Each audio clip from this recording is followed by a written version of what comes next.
Hello students, आज हम class +2 CBSE पीएसईबी का फिज़िक्स का यूनिट 2 करंट इलेक्ट्रिसिटी का chapter 1 electric current resistance and EMF का लेक्चर 20 कर रहे हैं।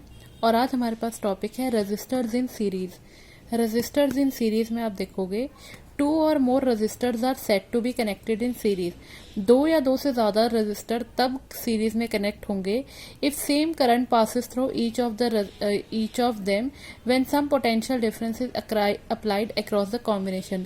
जब तीनों रजिस्टर्स में से सेम अमाउंट का करंट फ्लो करेगा कुछ पोटेंशियल डिफरेंस अप्लाई करने पे। जब तीनों रजिस्टर्स में से सेम अमाउंट का करंट फ्लो करेगा तो उस टाइम पे हम कह सकते हैं कि जो रजिस्टर्स हैं वो सीरीज में कनेक्टेड हैं। जैसे यहाँ पे R1, R2, R3 तीन रजिस्टर्स ले रखे हैं और I करंट फ्लो कर रहा है और जितना करंट R1 में से फ्लो कर रहा है उतना ही R2 में से फ्लो कर रहा है और उतना ही करंट R3 में से फ्लो कर रहा है। यहाँ पे बैटरी लगा रखी है और R1 का पोटेंशियल डिफरेंस है V1, R2 का पोटेंशियल डिफरेंस है V2 और R3 का है V3। Let R1, R2 and R3 are three resistors connected in series. R1, R2 और R3 तीन resistors हैं जो series में connect कर रखे हैं। If a battery of EMF E is connected across the series combination of same current I will pass through each of them. अगर आपने एक बैटरी लगा रखी है जिसका EMF है E और सेम करंट I है, सिंबल फॉर करंट I जो फ्लो कर रहा है सब में से सेम है। If V1, V2 and V3 are the values of potential difference across R1, R2 and R3 respectively. अगर कहते हैं V1, V2 और V3 पोटेंशियल डिफरेंस की वैल्यूज है R1, R2 और R3 रेजिस्टर्स के साथ, तो ओहम्स लॉ कहता है V is equals to I dot R। यहाँ पे सीरीज की बात है तो R पे S ले रखा है हमने। तो V1 की वैल्यू कितनी आएगी I डॉट R1, V2 की वैल्यू आएगी I dot R2 and V3 की वैल्यू आएगी I डॉट R3। अब सब में पोटेंशियल डिफरेंस अलग अलग है तो टोटल पोटेंशियल किसके बराबर आएगा? V is equals to V1 plus V2 plus V3 के बराबर आएगा। V की वैल्यू यहाँ पे पुट करो I डॉट RS, V1 की I dot R1 plus V2 की I dot R2 plus V3 की I डॉट R3। सब में से I कॉमन ले लो, अंदर क्या आ जाएगा R1 plus R2 plus R3। इस I के साथ ये I कैंसिल हो गया तो RS कितना आया R1 plus R2 plus I3। ये क्या है आपका पूरा एक्सप्रेशन बना। This is for series. जब रजिस्टर्स आपके सीरीज में कनेक्टेड होंगे तो उस केस में आप ये लोगे। एक और है, अगर आप यहाँ पे E is equals to V1 plus V2 plus V3 लेते हो तो उस केस में आपकी वैल्यू क्या होगा, फॉर्मूला थोड़ा सा चेंज हो जाता है। आप V की जगह A भी यूज कर सकते हो। तो यहाँ पे अगले स्टेप में E is equals to I RS आ जाना था, बाकी सारी वैल्यूज पुट करोगे तो सेम ही आ जाएगा। तो कह रहे हैं Thus, when the resistors are connected in series, equivalent resistance of series is equal to the sum of individual resistor. जब resistors series में connect होते हैं तो equivalent resistors किसके बराबर आती है? अकेले अकेले individual resistor के sum के बराबर आती है।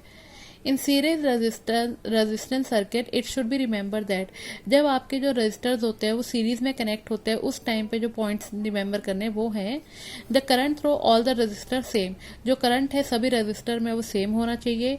Total resistance of the circuit is equal to the sum of individual resistance including internal resistance of the cell if any. जो टोटल रेजिस्टेंस आएगी सर्किट की वो अकेले अकेले रेजिस्टेंस की सम के बराबर आनी चाहिए और वो सेल के इंटरनल रेजिस्टेंस के भी बराबर आनी चाहिए अगर सेल की इंटरनल रेजिस्टेंस है तो। The potential difference across any resistance is proportional to its resistance. जो पोटेंशियल डिफरेंस होगा V किसके बराबर होता है वो डायरेक्टली डिपेंड करेगा R पे, रेजिस्टेंस R पे डिपेंड करेगा। The current in the circuit is independent of the relative position of the various resistors in the circuit.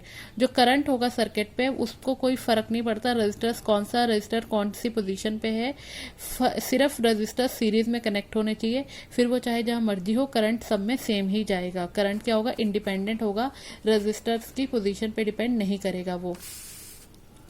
Next है आपके पास resistors in parallel. 2 or more resistors are said to be in parallel if potential difference across each of them is equal to applied potential difference.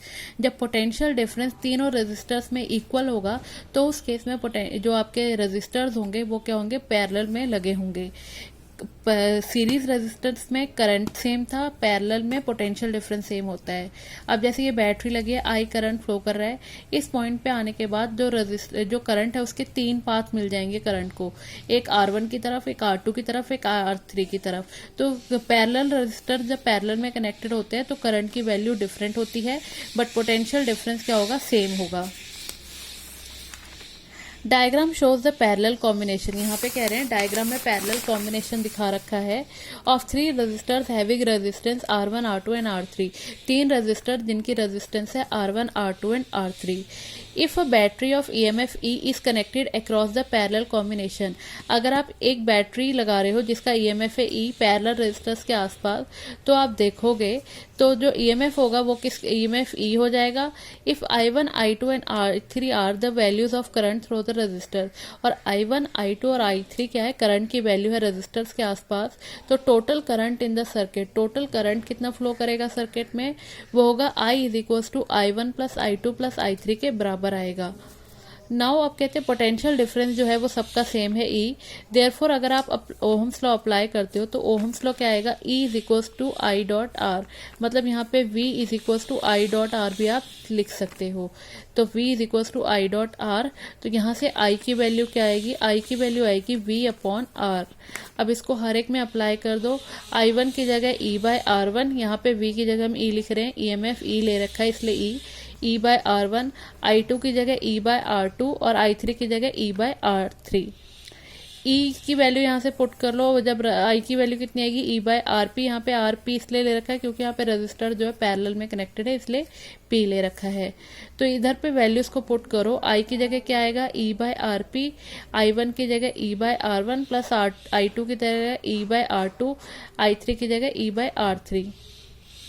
E बाहर common ले लो इस case में, अंदर क्या आ जाएगा, 1 by R1 plus 1 by R2 plus 1 by R3।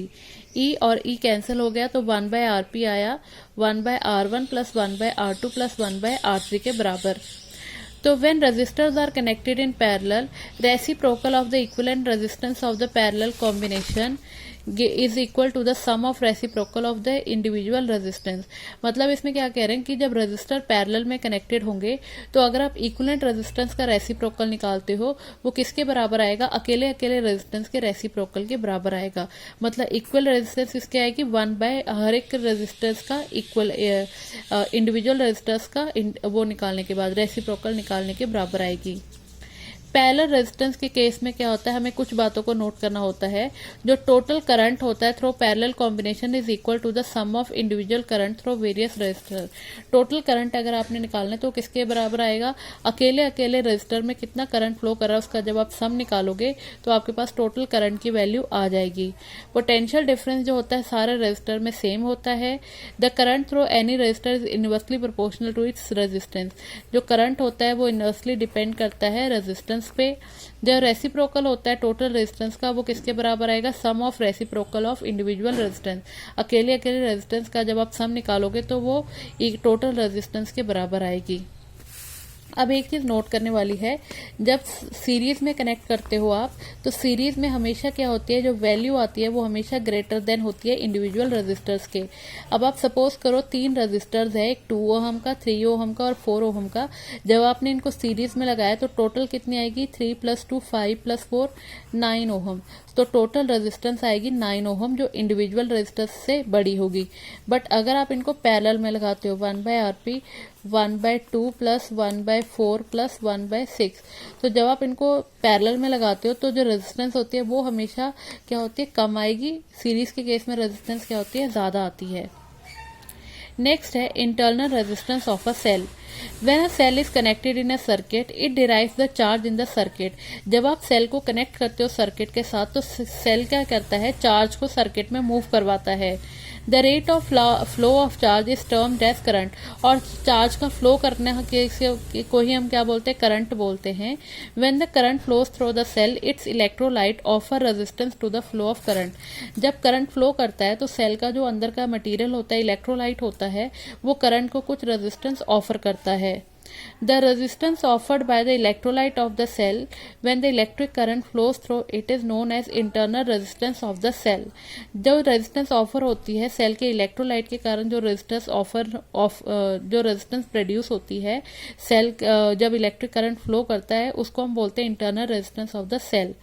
जो resistance cell का इलेक्ट्रोलाइट ऑफर करता है इलेक्ट्रिक करंट को उसको हम बोलते हैं इंटरनल रेजिस्टेंस और इसको आर के साथ डिनोट किया जाता है।